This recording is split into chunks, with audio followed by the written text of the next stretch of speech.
Hello, World Wide Web. Welcome back to the Hangin with Web Show. I'm GW Pomichter. Thank you so much for logging on, tuning in, clicking over. However you got here, we're glad you came because we are at Fantasm in Orlando, Florida, and we're hanging out right now with indie filmmaker Mike Lyddon, the filmmaker responsible for Witch Tales. Yes. And other films, by the way, but Witch Tales is the feature It's that the we're latest. talking about, the latest. Yeah. Yes. So, first of all, thank you very much for hanging out with us, man. Thanks for coming by, Mike.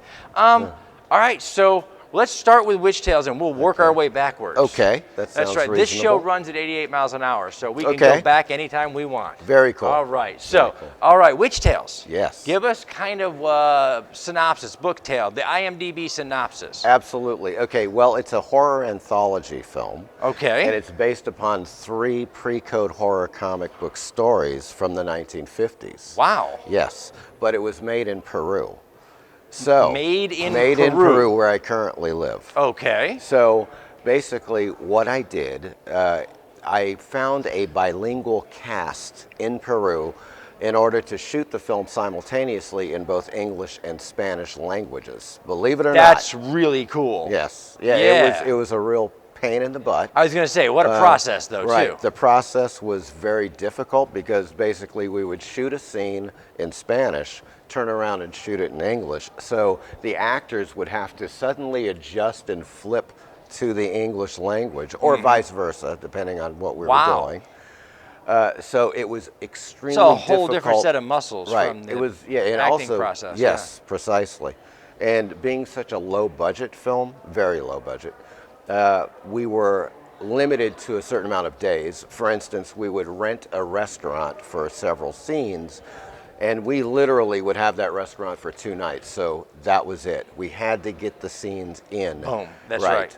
And so there were situations where there was a bit of panic, of course, and it was just because we were shooting in both languages. It doubled the set time. Imagine, it's already like for a typical film, you could be shooting 10 to 14 hours a day, just normally speaking, okay? Miraculously, we were able to keep on pretty much a 12 to 14 hour schedule with this film. But that's, double the moving the cameras, double the setting the shots. Yeah, we got to go double back, reset. the markers for the actors. You're absolutely correct. I mean, so you're doing everything twice that you would do in the same amount of time in the 12 to 14 hour day, but you're doing it twice in that amount of time. Precisely. And always on an egg timer, waiting for that location to disappear, right? So exactly. that has to be it was intensely challenging as a director. Everything was moving very quickly, and of course, I'm trying to keep things on pace. And some things, for instance, of course, I wrote the screenplay in English first. Then another person helped me translate. I am somewhat fluent in Spanish, but not perfect. So colloquialisms in English do not translate directly necessarily to Spanish. A lot of times. Yeah, exactly. So we had to deal with that with the script. So we ended up having the screenplay, which was, here's the English dialogue, here's the Spanish dialogue. So you have like a 160-page script that you're. I was going to say, formatting that. Yes. Now that's a whole nother challenge. Again, like you said. Absolutely. There it's in English, and there it's in Spanish, and there we go again, and back and forth, back and forth. Right. Wow. Incredible. And of course, as I said, I had to find a cast that was bilingual, of course, and several of the actors really are quite fluent in English, so it wasn't that much of a problem. Some were not as fluent. So I had to, in rehearsals, of course, I was going to say, working with the actors, one of the things that strikes me, we hit them just now in your explanation in 2 different places, but when you put them together, it becomes a little more difficult. And one is the bilingual actor shifting from language to language between takes. But then, when the language translation calls for a complete alteration to the script, because maybe something is colloquial, maybe something is American slang, or the other way around, something was Spanish slang, but doesn't translate back until you change the line completely. So you're kind of rewriting Yeah. constantly. Of course, yeah, because these 50 stories, of course, were totally colloquial. You know how EC Comics was with the language and everything. Oh, yeah. And we're talking about older language, right? Stuff that's not even necessarily used today. So when I was translating the stories to a screenplay format, I realized like some of the things these people are saying, like, hey, you wise guy, you dirty rat, I'm going to kill you. Well, you're not going to really say that today, right? Yeah. Unless you're shooting I think for a I was going to period say really, piece. really funny is I think someone on YouTube, you guys out there on YouTube, we take care of this for us, okay? Because what we need is a 40s, 50s slang translation into modern slang that I promise you probably won't touch English in the middle. Right. It'll just jump from here over to here. Exactly. Because there's Yes. colloquial language changes so much. It and does. it does in every language. It does. So as those transitions happen, you're constantly rewriting on set. Yes. They said this in American, which is in American slang, which is this in English, which is this in Spanish, which will be this slang in Right, Spanish. this slang in Spanish. So- And yeah, the thing about the Spanish language, of course, along with the other Romance languages, such as French or German or whatever, is that it's formal. Okay, for example, the English title of the film is Witch Tales. It's direct, right? In Spanish, it's Cuentos de la Bruja, tales Of the from witch. the witch From or the witch. of the witch. Okay, gotcha. Right? So Yes. it's a formality. That is a constant From the factor. old Latin Of course. element in that's- the language, Yeah, that's how you Wow. So how long have you been in filmmaking now? speak. Well, I've been making features for about 25 years. 25 Yeah, years. so and I've made 7 features. 7 thus feature far. films. This is the most recent, Witch This is Tales. the most recent. What was the first feature film that you put together? That was 1993, 1994 with Cut Up in New Orleans. Wow. Yeah, that was the first film we shot. Cut Up was we shot all on 16 millimeter film because back in 1993 there's no digital video for film to speak of. People are shooting on video, but it's like VHS quality type and stuff. it's all magnetic tape, Exactly. which is easily messed with. Yeah, precisely. You know, so even if you guys were shooting on the old big TV tape, which was larger, or the Yeah. beta tape, Yes. which was larger, it's still magnetic tape. It is. Which means that And the quality wasn't quality anywhere cannot get near there. 16 That's right. millimeter. Yeah. So consequently, we shot it, we transferred that to like I think it was 3/4 inch or for 1 the inch. old television tapes. Yeah, yes. for editing purposes. Then what you had to do with your master is to take that to a studio that specializes in cutting the negative film of the 16 millimeter to conform to your master.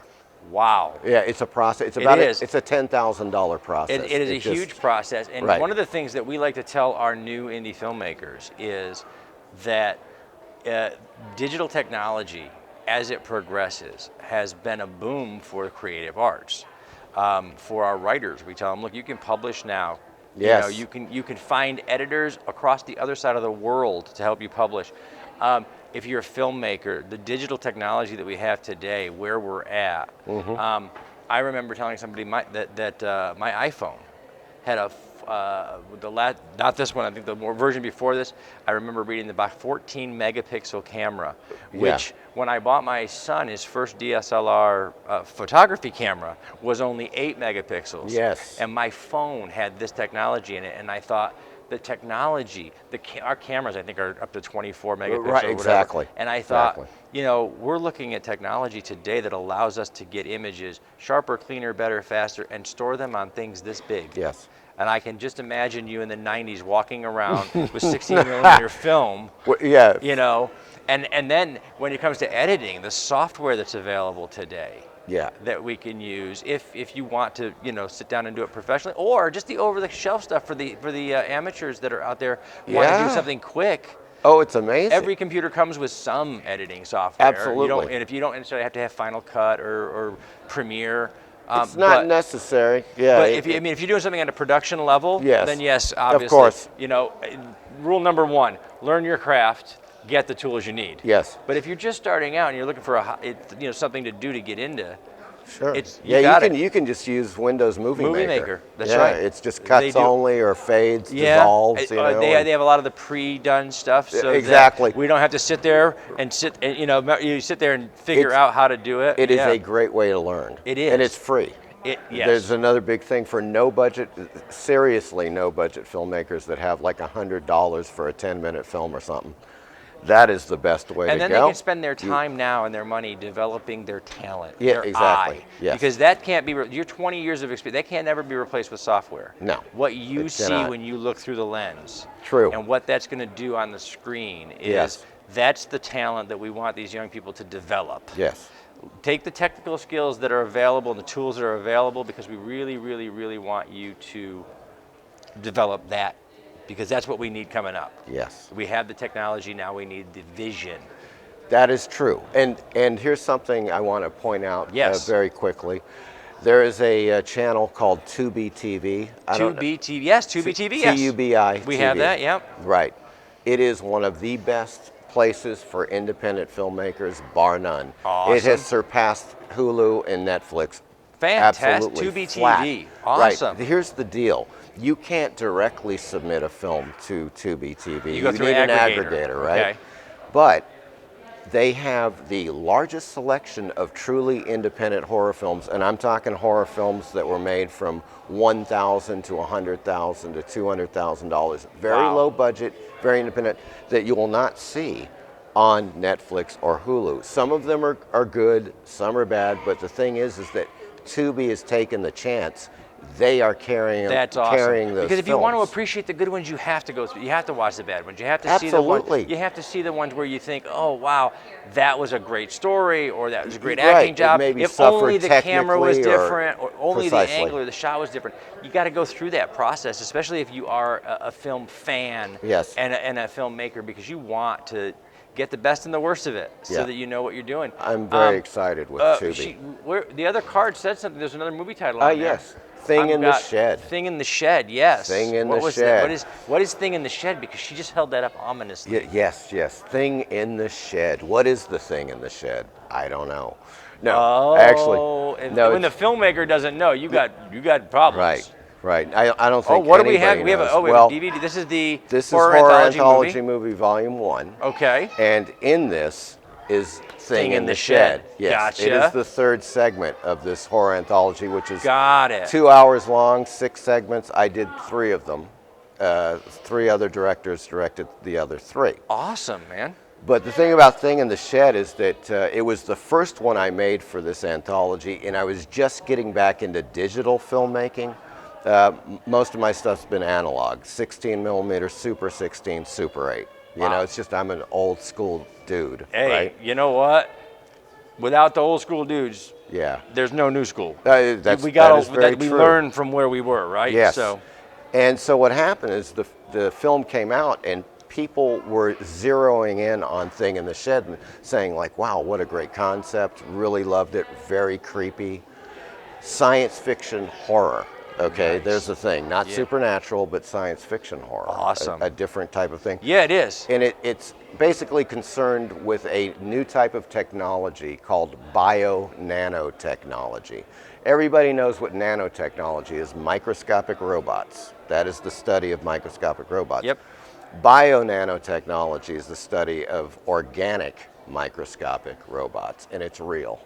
Yes. This is the idea where a person has, for instance, their liver is cancerous. The robots go in, they get rid of the cancerous portion and replace the tissue missing with- yes. tissue with themselves. This is where This is the nanotechnology. This is how they funded most of Right. nanotechnology research. It was because Absolutely. the Medical early research. days of nanotechnology, they made promises to the medical community Yes, that they did. nanotechnology will, when applied to medicine and biology, Yes. that's where it's going to find its true value, because True. it will take out cancer, it can take out diseases. Yes. It is the machines are so small and so adaptable to biology that they'll even take out things like the common cold. Absolutely. Because they can actually pinpoint it in a way that no drug can. Yes. So yeah, and so you're diving into that in a horror setting. Exactly, and this technology is new.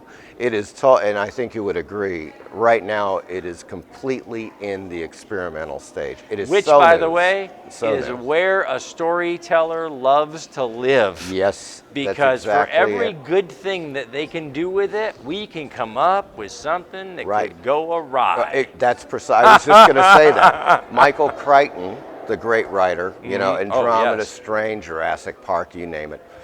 He wrote a book towards the end of his life called Prey, which is about nanotechnology, gone horribly wrong, right? The same thing. Well, Yep. Thing in the Shed is about bio-nanotechnology, gone Wow. horribly wrong. Wow. But it's Awesome. set to the backdrop of the entire story is one dark and stormy night inside a house. And that, ladies and gentlemen, is where you begin a classic horror story. Yes. One dark and stormy night. Speaking of dark and stormy, she is a cloud over our heads. She tells us it's time to shut up, so we will do it under protest. But we will still do it. We will thank our partners and friends at Famous Faces and Funnies, our great friends at Space Coast Comics and Indie Originals, our good friend Josh Bauer at J. Bauer Art for all of this fantastic art on the set, our great friends over at the Cogler Emporium, Embellish Effects, the Foxwood Wine Company, and our good friends at Hearts Helping Others of Central Florida, especially our new friends now, Sherry's Bright Ideas, who furnished this awesome Scooby-Doo lamp for the set Excellent. this weekend. Fantastic. So thank you, Sherry, and all your team over there. Thank you to you for logging on and tuning in. Remember, come back later to see who we're hanging with next. Awesome. Man. All right. Thank you so much. That was awesome. excellent. I'm glad Yes. you had fun. Yeah, it just kind of zipped by.